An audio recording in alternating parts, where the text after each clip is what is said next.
Hey, Desperate Housewives super fans. Welcome back. Sorry, it's been a long time. Summer moved. We'll get back into it. Yeah, I don't know what to say. I can't believe you're just down the hill from me right now, not across the country. I can't believe I'm down the hill from you and not in your walls. Well, I've seen you a lot this week. I think I've seen you more this week than I have in the last 11 years. And we not once recorded the pod. Um, yeah, so it's like I don't really have much to say to you anymore. But I need to tell the listeners, okay, before we start with our moment of desperation, real quick, I watched Divorced with a Secret Baby, and I need to give my review. So Please. if you guys don't know, Summer's second vertical came out on Drama Box. I would say go watch it. It was like okay. I think Trade of Hearts is still the best film I've ever seen in my life. I think Divorced with a Secret Baby, there was like too much of a plot. Ah. Like there was too much going on, and there was no like iconic line. There was no like snow melts and love sticks around. Snow melts, but the pain never will. Like there was none of that. Um, but I think go watch it anyway. Support the co-host of this pod. Summer has a bigger part, so that's a plus. Um, but yeah, go watch it on Drama Box. But I will not be quoting it because it didn't give me anything to work with. Sorry. I just feel like you are the entire marketing department for not just Drama Box, not just Kalos TV, but like every vertical streaming service. Like you are the marketing girl. Well, only specifically for the ones that you were in. Yes, of course. Like, I don't care about any of the other ones. I've tried, but I can't. I can't do it. I don't care. I could Thank barely you. care It about means a Divorce lot. with the Secret Baby. I think if you guys really like have a need to watch a vertical starring Summer, I think I would still say watch Trade of Hearts. No surprise there. Like, I'm just waiting for something to top that. I actually want to bring this discussion into like my moment of desperation, which Okay. I'm not giving a specific one. The last 8 or 9 days since I've lived in Los Angeles has been desperate. Everything, start to finish. And I can't even pin down one moment and say this is where it really got chaotic because it has been every single day is insane. But I think my favorite one is when I had my little rental car and I drove over to my favorite Starbucks in your neighborhood and I ordered my little matcha on the app and I said, "Ooh, it's so weird that my card got declined because this is only a $5 drink." And I said, "Well, there's no way. Like, I obviously have more than $5 in my checking account." And so I popped into the banking app and I saw that I had negative $1.63 in my checking account, which is in fact less than $5. And that is the reason my order got declined. So I panicked a little bit. I did just move some money over from my savings into my checking, but I think like if I had to name just one thing that really took the cake this week for desperation, it was that. And now I'm on the job hunt. And on Wednesday, I'm heading into a men's grooming salon for a potential back of house position. Not quite what I wanted, but Why back of money. house? I don't think that you're gonna like that. Summer, no, no, no, no, no. I have to stop you right there. There are so many other more fun jobs you can be doing Like than what? why don't you work somewhere like some like the talks or Because I want to meet a man. I know, but I think you're gonna hate that. Like that's like kind of giving desperate, and I think you're better off going somewhere that you will enjoy on your own, and then you can attract somebody that way versus just going into a hair salon, having to brush up gross man hair all day. See, like that doesn't phase me though. If anything, I'm like, oh, that's hot. Like, I think that's great. Like I will never pick up anything. I don't want to clean anything. Like I'm so above that. I will never clean up after anybody that's not my in my own home. really? Yeah, when I applied for the Disney College program, they said, "Would you do a janitorial or housekeeping position, I said absolutely not. Well, okay, but I think But the that's difference there is that when you're at Disney, you're getting like right. all kinds, Yeah. and you're getting disgusting like families. Um, but like this place is very high end, and they Yeah, have that's a very true. like upper echelon clientele. I And just it's feel like, also, wouldn't you want to go somewhere where you can get like free facials or like a free massage? Somewhere where you can like get benefits for yourself, like that you would pay for. Like when you look for a job, like when I worked at gym that should not be named, Rumble Boxing, I worked there because I liked the classes and I was getting something for free. And I think that's like a more beneficial like survival job to have, like when it's a service that you would pay for already that you can get for free. yeah, I definitely wouldn't rule that out. I just have Yeah. to do a little digging. But the nice thing about this is that this place is like 10 minutes away from me walking, Oh, so that's I don't good. have to have a car. Yeah. Yeah. Well, that's good. Well, I wish you the best. I can't wait to hear about all your endeavors. The super Thanks. fans with all your jobs are like guys, we need to blow up this pod because we need to make money on this so Summer can Please, please, please, stop. please, Like, please, please, please. please, we need to blow up the pod. But we're gonna be well once like you're settled and we can finally like get down to business. The economy is not good these days. I don't think I know anybody who's not like living paycheck to paycheck on some level. I think the only difference is this generation has credit cards and we don't have kids, so we're gonna have a good time regardless. So I have a lot of money sitting in my tax refund right now. I was so excited for it to come. I have a good like $3,000 in there, you guys. And I'm already mad because this is $3,000 that the government has taken from me because they're stupid and can't do math. Not my problem. Shouldn't be my problem. Why do taxes exist? I shouldn't have to I shouldn't have to do like a math problem to get money that I've actually earned in my You're wages in the job that I absolutely have. right. Yes. Anyway, so I've been using TurboTax for about 5 years. And it's always been lovely. It's like a little personality test. It asks you questions and then you get your money. Fine. A few days ago, I get an email from Credit Karma saying that my refund was deposited into that account. And I didn't look into it because I figured it would be one of those things where it's like, oh, it's here. You can pay to get it transferred now, but it'll be in your account in a couple days. Because that's usually what happens. No, they're holding my money hostage in that account. And the only way I can get it is to connect my debit card and have to pay a 1.7% fee. And on $3,000, that's like a lot of money. But then I was like, fine, I'll do it, whatever. I need that right now. My debit card wouldn't connect because my addresses are different because that's like my childhood home address. So that's the first thing. Second, then it said I can only withdraw like $1,000 at a time, and it's gonna take 2 to 3 days. What? Yeah, so I have to like do it in increments. Like it doesn't make any sense. The IRS deposited this money. I'm dead at tofu just sitting there. The IRS deposited this money a week ago, and it has not come to me because Credit Karma has been holding it hostage. So all morning I have been so mad, just like trying to withdraw, like figuring it out. I called TD Bank. They didn't know what to do. I talked to Rena in customer service. She didn't know what was going on. So finally I emailed the CEO and I'm waiting for his response. But I am about to go on a rampage against Credit Karma because this does not make any sense. Like, why are you holding my money hostage? Why do I have to pay you to get money that is already mine? And they forced me to, I have a Credit Karma debit card coming in the mail in a couple days. I don't want that. Like, I don't want a credit card. I want it back in my TD Bank. I want it So back in my TD Bank. I want it in my TD Bank. Like, because hypothetically, I could use this money, but like, I don't want to because I want to use it to go into my credit card. Yeah, yeah. So this is what I said to the CEO. Yes, give us a dramatic reading, please. Okay. His name is Sasan Goudzari. He's the CEO of Intuit. He welcome to your tape because I'm literally like, and this is a recent thing. Like this is their new policy.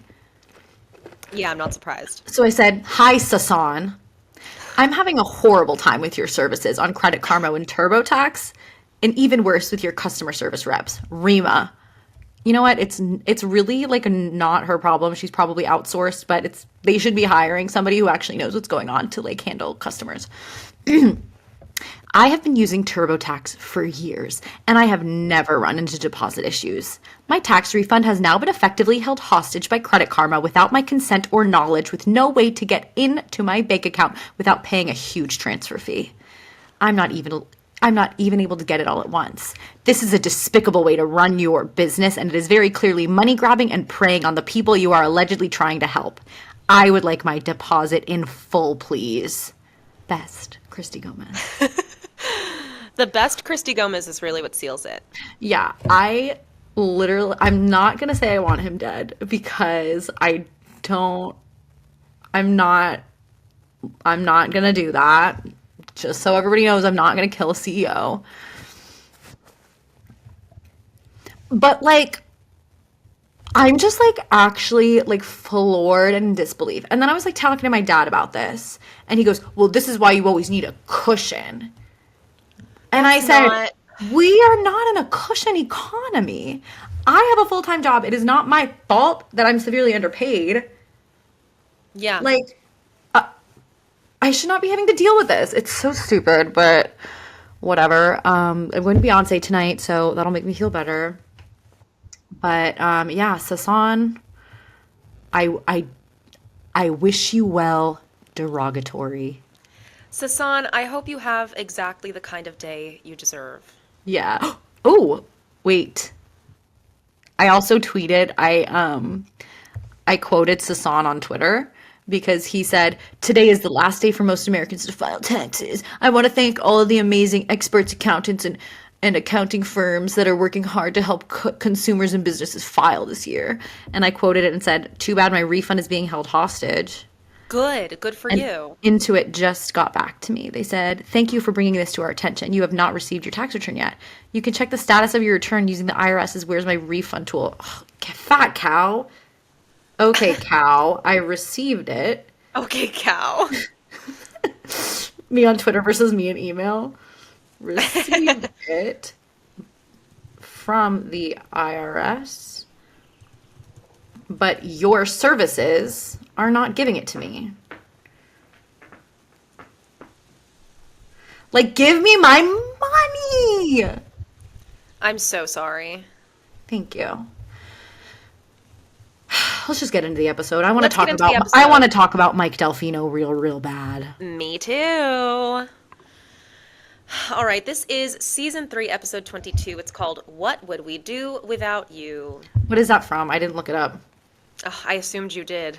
Wait, what would we do without you, Sondheim? Oh, is it Company? It is Company. It's Company. Okay, it's Company anyway.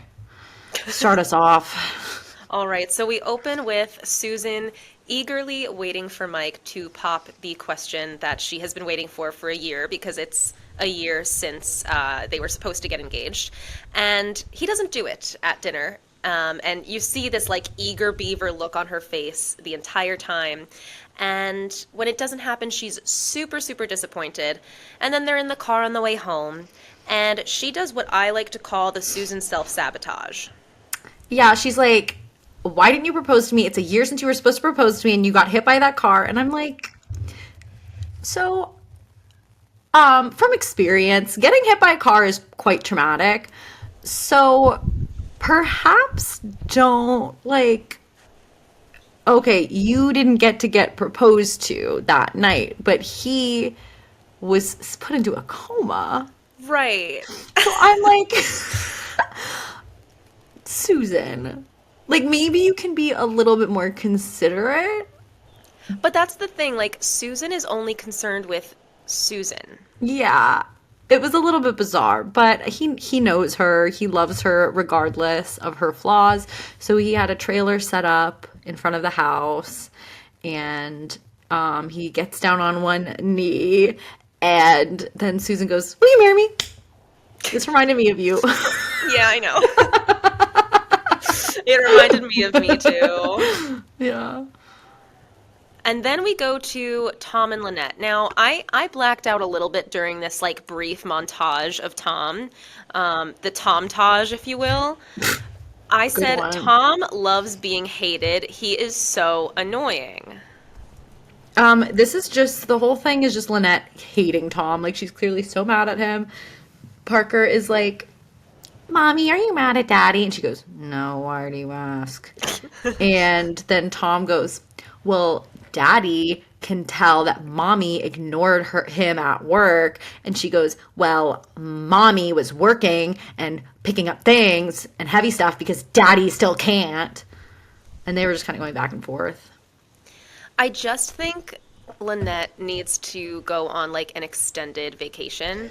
Yeah, I really related to Lynette a lot in this episode. I was like, no, I get it. I think she just needs a break. And she just like needs time to herself and she's not getting it. And then Susan is calling everybody from her wedding from Ian, saying wedding's back on, like everything's the same different groom, which is kind of insane, but Yeah. I'm here for it. And I'm sure Ian's family is not invited to this wedding. Um, She didn't specify that. She didn't say, "Oh yeah, maybe don't invite like half the party." well, So, oh, Susie Q, what would we do without you? yeah. So we also have Gabby planning her wedding, and she said something about Lynette wanting Penny to be her flower girl, which I thought was hilarious because Gabby's like, I don't want that kid in my wedding. Um, And Victor says, "Oh, I found a little mini Gabby lookalike for the flower girl." So he's paying really close attention to detail, which she likes. I did think that was super sweet. He I was like, know. "Oh, I was like, okay." Even though he gets kind of bad later, I was like, "Oh, that's really nice. That's like a nice thought." Um, and then Edie's staying over at Mike and Carlos's, and she just walks in like a little hungover, and then Mike walks in. He goes, "Oh, getting some boxes and bringing it over to Susan, or to Yeah, Susan's." this made me laugh because it's like Mike comes over to his own house and apologizes for barging in. It's like you own that place. I love the dynamic of Mike, Carlos, Edie in the house together, and I wish we could see more of this. Yeah, I would watch a spin-off of just these guys. Yes, I would love to see a trip maybe of like Susan, Mike, Carlos, Edie, like going on vacation and like sharing a house together, like kind of like summer house with just the four Ooh. of them. I would like Yeah. to see that. But Mike's basically like that's how he tells them they're getting married. And he goes, "Oh, well, this wedding fever is going on. You two better not catch it." And of course that makes Edie her gears start to turn and she really wants to live with Carlos and she's like, "Well, we're always either at my house or your house." And that struck me as odd because I was like, "Well, this is Mike's house. Like Carlos doesn't own it." But it turns out he just took over the lease from Mike. Yeah, and yeah, Carlos is like, "Why would I move in with you? I'm not in love with you." And she goes, "Oh," which was kind of, they're just on different pages, I think. So Yeah. then the next scene is Edie goes to Mrs. Sims, who owns the house, who then, this is a setup for next season too, because we see her a lot next season. We do? Yeah, because then what's her name moves in season 4, Catherine Oh, moves into that right. house. Yeah. And she's like part of the whole Catherine debacle. Right. But yeah, so she's like, oh my God, like so good to see you. I can't believe Mike's moving out. Who's moving in? And she goes, Carlos Solis. And Edie goes, oh my God, like he does smack, which I had to look up as heroin. Oh, okay, okay. I think that must be in early 2000s. I don't know about drugs, guys, so I had to look that up. And she's like, yeah, Carlos is like a functional drug junkie and brings prostitutes and everything, and then she tears up the lease. Ooh, Functional Junkie is a good name for like an album. Yeah. That's our next And pod, functional junkies. the Us not doing drugs at all, sober every time. Then Gabby goes to Susan. Ruh-roh, they're getting married on the same day. Yeah, Gabby fully just kind of took over her wedding Which She was wrong for I that. can see both sides of this argument as to why they're Yeah. both mad. I think this was a very like equal thing. They're both being kind of stupid. Um and Mike is being really like nice about it. He's like, "We're gonna change our wedding date. Like, don't even worry about it, Gabby. Like, it's fine. Take it." And Susan's freaking out because Gabby Yeah. stole her wedding day. And then Susan is like ready to go apologize and like work it out. But then she sees the flowers that she wanted for her wedding in Gabby's house. And she's like, "You stole my florist. Oh my God." And Susan has a Zack Zack attack. attack. Right. And they went like fully Bride Wars. Like this was Yes. the entire plot of Bride Wars. And Gabby calls her a flake. She goes, "Who knows who you'll end up marrying that day? Like you're all over the place," which is a fair assessment. Yeah. And I And kind then of I wait, sorry. I understand Gabby's point because like Victor does have to get married because he thinks being the mayor of the small town is super important. So like, yeah, why wouldn't you pick a day that you knew all your friends and family were gonna be free? Like, so what? no, it does make sense. But Yeah. then Gabby is like trying to write things in her own way, and the way that she makes amends is that she like pulls out her checkbook and she's like, "I'm gonna pay you for all of this hard work that you did that I am now taking." I would take it. I would too. It's like It would find a get different faster than way. my tax refund. That's right. And then Carlos is getting evicted, and he pretty much immediately catches on. He's like, "Edie, what did you do?" And she goes, "Oh my God, why would I do that? Like, that's crazy." And he's like, "I'm not in love with you." And it's sad. Like, you kind of see it on her face that she's disappointed. I don't know if she's like completely surprised, but I really like them together, so I wish he was in love with her. And then she says, "Oh, well, that's too bad because I'm late and I bought a pregnancy test." I just feel like I wrote that TV shows in the early 2000s loved to say the words "I'm late" instead Yeah. of like "I might be pregnant," and they love to say "love child." Well, that was probably like network stuff. Because did you know this was like TV is still like a very new medium, and the whole like I Love Lucy thing. Like Lucille Ball was the first pregnant woman on TV, and she was all like she was pregnant like with her kid, and Wow. they couldn't use the word pregnant. Like they had to say expecting. But why? I don't know, because a woman's body is always sexualized. Yeah. Oh, we turned everything pink. Yeah, like in I Yeah, Dream you're of welcome. Jeannie, Barbara Eden couldn't show her belly button. Oh, right. Yeah, which is also one of the best shows in the world, you guys. So that might be like it might be network things, which is really so like the censorship. It's just so stupid, which is crazy now because you can show like anything on TV now. And they do. Yeah. So then they kind of get like she takes the test and they kind of start future planning with the kid because all Carlos does want at the end of the day is a child. So they get kind of excited about it, and it's super sweet to see him want to be a dad.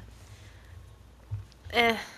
It's super sweet, but also I really kind of get annoyed when men are so like gung ho about having kids because it's like, okay, well, it's not going to affect your life that much. You're not the mom. Exactly, You exactly. It don't doesn't have do to give anything to birth. your body. Yeah. You don't have to take time off work. Yeah. You're not going to be with it all the time. Like it's just going to add to your life.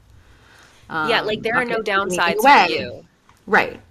Oh, like when men are like, I want to have like 5 kids. It's like, okay, well, your wife is going to have to be pregnant for like 8 straight years. Jesus. Like, kill yourself, actually. Yeah. Like, when women say that, I'm like, fine, you do you. But, like, I know, Like- it pisses me off too. it really upsets me. Or PMO. when they have, like, really, really, like, really big opinions on, like, women having kids. It's like, Yeah. go away! Stab, stab, stab, stab, stab. Will literally stab. And Donald Trump is trying to force women to get married and have kids. Like that's the thing, you can't force a woman to get pregnant. Sorry. You can. No, no, no, I refuse. I will not let it happen. No, I'll, like, commit mass murder. Yeah. You messed with the wrong woman's body. So then Tom brings a surprise marriage counselor to the pizzeria while This Lynette was is working. crazy. This was an insane thing for him to do. The guy's name is Scott McKinney, and he's like Tom's old friend who now works as a marriage counselor. And Tom is like trying to get Lynette to talk to Scott while she's like actively working. She also kind of catches on right away, and she's like, Yeah. "Hey, so you're forcing me into this marriage counseling session." And then I really didn't care about Tom and Lynette, to be honest. I don't care about their marital issues this episode. There's much more interesting things going on. Yeah, but I started to care towards the end. Towards the end, yeah. But like in all this, I was like, guys, I'm brain going blank. Like, bring back Rick. But I'm also kind of like, does Tom think Lynette is actually stupid? It's shocking, really. It's like she's the brains, babe. Like she's gonna figure it out. And then Lynette Susan is like complaining to Lynette and Edie about Gabby stealing the wedding, and Edie and Lynette are on completely different sides of this, and they both, I think, kind of bring valid points. Yeah, and surprisingly, Edie is on Susan's side. Yeah, because she's just like, Gabby's being a bitch. She's awful, blah, blah, blah. And Lynette's like, hey, like, reason with her. Like, you don't want to lose your friendship over this. So Lynette is obviously the more like rational, level-headed one, as she usually is. Yeah. Yeah. And then they do just end up making up and apologize. They're both like, okay, like, we're being stupid. And then they get drunk and decide to have a double wedding. And they think that's they think that's like the best idea they've ever had. It's so funny because they both regret it the moment they wake up and they're like, oh my God, why did I agree to do that? And then we get this intercut scene of Susan explaining to Mike and Gabby explaining to Victor how this all went down. And I just wrote that Mike is the best because he just goes, well, if it makes you happy, sounds good to me. He says that, and then she goes, no, it really won't. And he goes, okay, you know what? Just blame it on me. Say, I forbid it. Like, no double wedding. And then Victor's like, this is your problem. I can't have a criminal at my wedding. I'm a public figure. And it's like, oh my God. And you're not gonna sit there, Victor Lang, and act like that criminal is not Mike Delfino, Like, and that the reason that you don't want him at your wedding is because he's hotter than you. put some, put some respect on Mike Delfino's name, okay? That is not some criminal. That is My the God. criminal. But also, my thing is, like, I really think that, like, let's say you and I had drunk planned a double wedding, Which we probably will. which we kind of did last week, but We weren't drunk though. true. But, like, I think the next day it would probably be me being like, hey, that was really stupid. I'm not doing that. Like, why can't you just do that? Right, and I'm too self-centered to let that happen either. Exactly. Like, I think that's something I'm sure every pair of friends has done, but like, I don't think there's any harm in just being like, hey, babe, I don't want to do the double wedding. That's fine. Like, I think they it were doesn't both have just, to be like, this They whole were on issue. edge, on That's true. like ice because of what had just happened. That's true. That's true. Like, it wasn't just like, okay, I get it. I get it now. Like, okay, Minus I just two. want to point out when Susan had her Zack attack, she took the vase of flowers and threw it against the wall, shattering it. Whoa, I missed Like, that. oh, no, she actually got violent. Whoa. Bride Wars for real. This is why I'm just not a wedding girl. Like, it's really not that serious, you guys. Like, just go to Vegas, go to the courthouse. Carlos is looking for apartments, and Edie is just like, hey, why don't you just stay here? I know we're not in love, but we both want to have a kid, and I think that we'd be really good parents together. Why don't we just like try to have a baby? Here's the thing. They would be good parents together, especially like now Travers is back with his dad. And I got like a little, I don't want to say choked up, but like there was one line Edie had that hit me and she was like, we both have to love someone and no one said it had to be each other. Right. Well, also, I think that sometimes in situations like this, it's like if you're pushing 40 and you want to have a kid, it's like even if you're not in love with somebody, but you're good friends and you can especially since they were with Travers together. I think that's a good idea. It's like, okay, like, just have a kid together and figure it out. And it will probably be less toxic than like divorced parents. Like you can just have a custody thing and it'd be fine.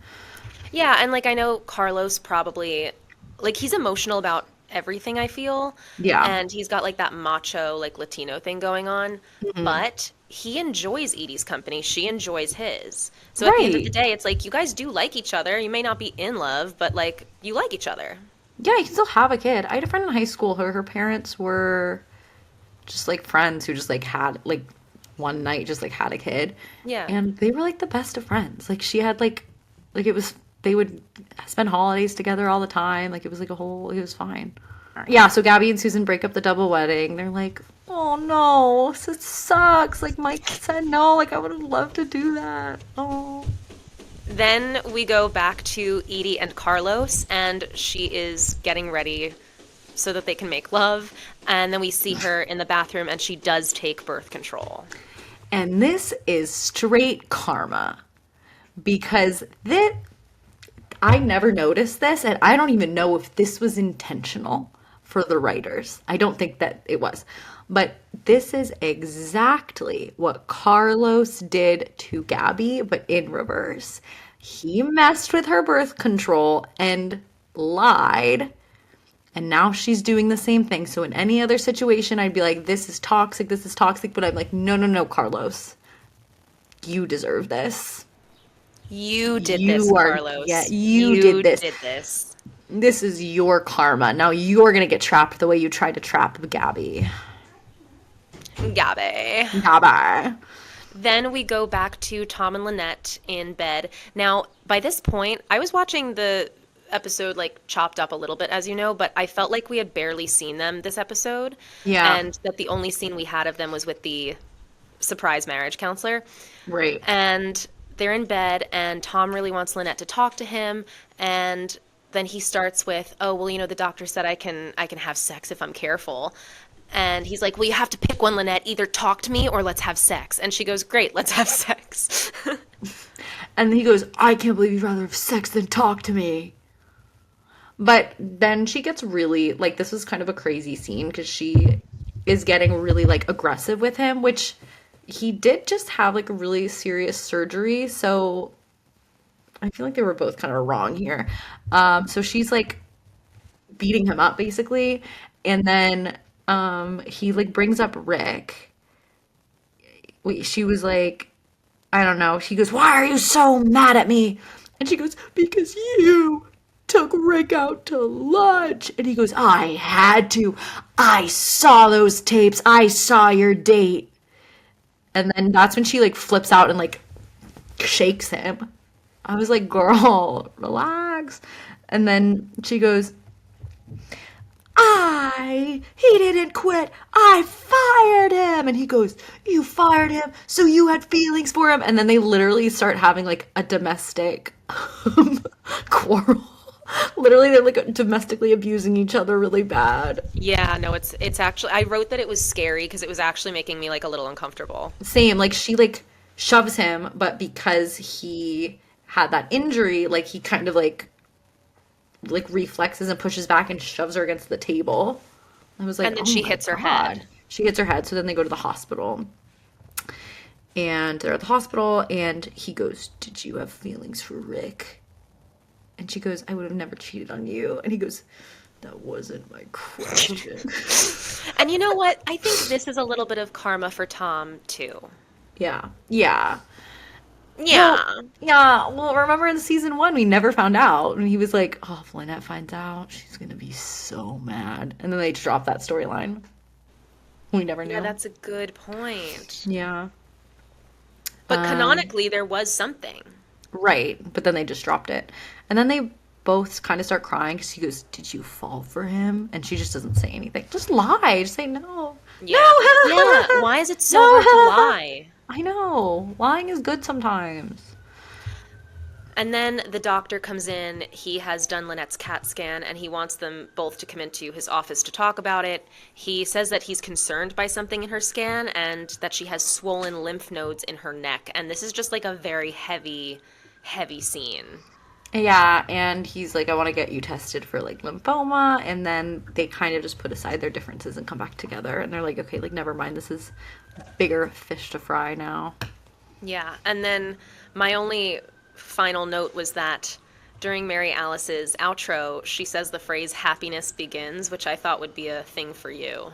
Oh my God. Thank you so much for catching that because I Of caught that course. as well. Wow, you really are becoming Joan Attic, like by association. Ooh. It's a great place to be. I mean, I think you're too far gone, and I wouldn't recommend it, but the fact that you caught on to that's a big deal. Yeah, I mean, I remember it was the beginning of COVID, so. Yeah. Whoa. Happiness sure was beginning back then. And you know what's ending? Being sad? Oh, sure, but also the episode. Oh yeah. Yeah, that's it, guys. This was Sorry. a really short, This is how why really did we get short through this episode. that fast? I guess there wasn't like too much going on. There wasn't like much to talk about. But also, I gotta get to Beyonce. And I gotta get to. No, just hanging out. Are you aware we're coming to your house? Yeah. Okay, I just wanted to make sure you knew. What time are you coming?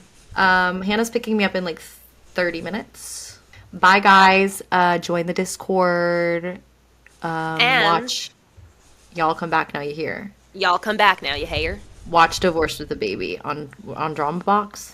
Yeah, divorced with a Okay. secret baby. Divorced with a Secret Baby or Retreat of Hearts. Bye, guys. Bye.